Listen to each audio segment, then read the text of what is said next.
আমরা আলুর পরোটা বানাবার জন্য এখানে লবঙ্গ, এলাচ, দারচিনি, শুকনো লঙ্কা দিয়ে দিলাম, মৌরি দিয়ে দিচ্ছি, ধনেটাও দিয়ে দিয়েছি একটু।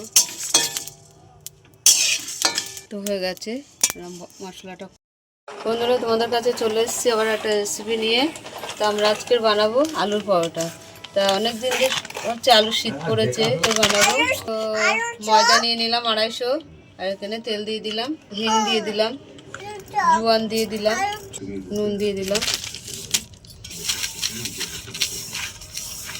তবে এর সঙ্গে ময়দার সঙ্গে 250 ময়দা আর আটা ফাইল করব।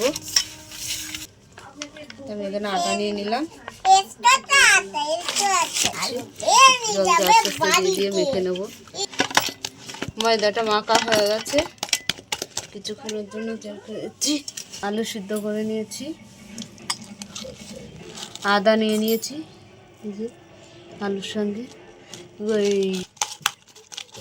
স্বাদ মতো নুন দিয়ে দিলাম।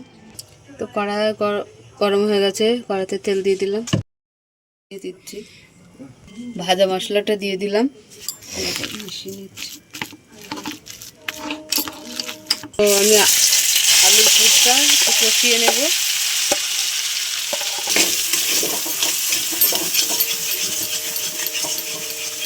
আমাদের আলুর পুরটা হয়ে গেছে, নামিয়ে নিচ্ছি।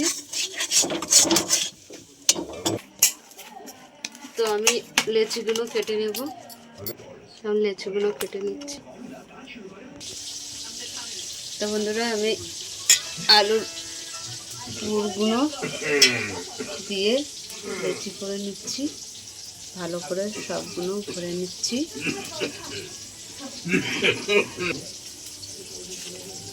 তো একে একে সবগুলো বানিয়ে নেব।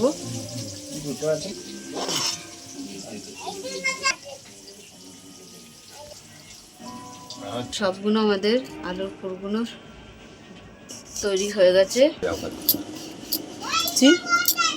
আমি আলুর পরোটাগুলো ভেজে নেব। আমাদের আলুর পরোটাগুলো কত সুন্দর ফুলছে।